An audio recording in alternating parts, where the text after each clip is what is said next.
Պարոն Գալստյան, ես կուզեի անդրադառնալ հիպոթեկային վարկերի տոկոսադրույքներին, որոնք վերջին ամիսներին կարծես թե աճ են գրանցում, չնայած նրան, որ մարդկանց եկամուտները նույնն են մնում, ու նաև դուք խոսել եք, ես հիշում եմ, որ հենց այդ մասին, որ կա սպեկուլյատիվ աճ հիպոթեկային վարկավորման ոլորտում մոտ 25%-ի չափով, կխնդրեմ նշել, թե այդ աճը շարունակում է պահպանվել, թե ոչ, եւ եթե դա սպեկուլյատիվ աճ է, ապա Կենտրոնական բանկը ինչ քայլեր է ձեռնարկում այդ սպեկուլյացիան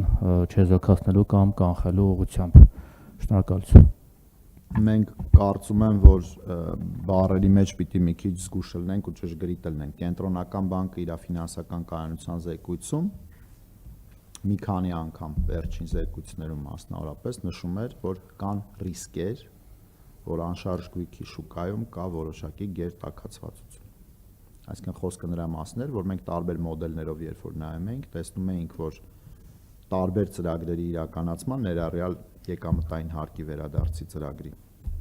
պատմականորեն եկած այդ ծրագրի պատճառով մենք ունեինք որոշակի անշարժ գույքի շուկայում գների աճ։ Ու մեր մտավախությունը նա էր, որ այդ գների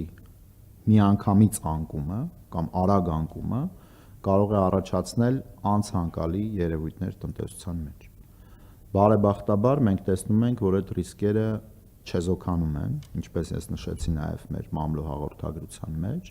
այսինքն գների ճշգրտումը տեղի ունենում աստիճանաբար, ինչը մեր համար ամենացանկալի սցենարն է ըստ էության։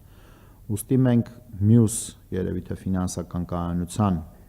մեր նիստի ժամանակ, որը որ մոտ ապագայում տեղի կունենա, կդիտարկենք այդ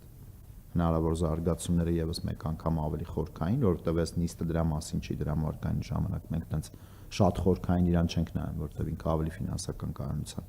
գործիքակազմին վերաբերող ֆենոմեն է։ Ու մյուս հանդիպման ժամանակ արդեն ավելի մանրակրկիտ կխոսենք։ Ինչ վերաբերվում է մեր կողմից գնահատականներին սպեկուլյատիվ, ոչ սպեկուլյատիվ, այդ սպեկուլյատիվ բառը մենք չենք օգտագործում, որովհետեւ ինքը մեր լեքսիկոնի բառ չի։ Մենք փորձում ենք այդ տիպի որակումներից զերծ մնանք, գերշահույթ, սպեկուլյատիվ, այդ այն բառերն են, որոնց տակը դու չես կարողանում տեսական հենք դնել, իսկ մենք փորձում ենք մեր որակումների մեջ ու մեր խոսքի մեջ լինել հնարավորինս ճշգրիտ։ Գործնական հենք ինչ է նշանակում։ Միկրոֆոնով, որ նաև մեզ լսում։ Ասացիք տեսական հենք չեք կարողանում դնել, գործնական հենք կա, ամեն դեպքում եթե բառերից անդին նայենք, այդ սպեկուլյացիա դուք տեսնում եք, այլ բառերով դուք կարող եք ձևակերպել։ Ես այդտեղ սպեկուլյացիա չեմ տեսնում, ես այդտեղ տեսնում եմ հնարավորությունների ընձեռում ֆիզիկական անձանց համար, որոնցից ֆիզիկական անձին կօգտվել են։ Այսինքն մարդ, որը ուներ 1 բնակարան կամ 2 բնակարան, ինքը տեսել է, որ կա հնարավորություն եկամտահարկի վերադարձի ծրագրով ունենալ երրորդը ու չի խորշել դրանից ունենալուց, որովհետև այդտեղ ոչ մի սպեկուլյացիայի էլեմենտ չկա։ Ինքը ուզեցել է վերջացնեմ։ Խոսքը վերաբերում է նրան, որ ոչ թե ինքը դա անում է սպեկուլյացիայի համար, սպեկուլյացիան ինչ է, վերցնել ինչ որ մի բան, ակնկալիքով, որ իր գինը կլինի ավելի թանկ, որպեսզի դու կարողանաս ավելի թանկով իրացնես։ Ներողություն, բանկերի ֆինանսավորման մասով, օրինակ պայմանական, եթե շուկայում օրինակ չնայած հիմա այդ գինը չէ, բայց $750 է 1 քառակուսի մետրը առաջնային շուկայում հիպոթեկային ներողություն այդ վաճառքի գները, բայց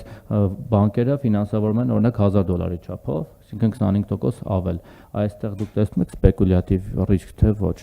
Կամ ընդհանրապես դուք նման միտում նկատում եք բանկերի կողմից։ Չէ, ճիշտն ասած, մենք ունենք նորմատիվներ, որոնք վերաբերում են վարկգրավ հարաբերակցությանը, ու իրանք շատ կոշտ են։ Այդ առումով դժվար է ինձ ասել, որ ինչ որ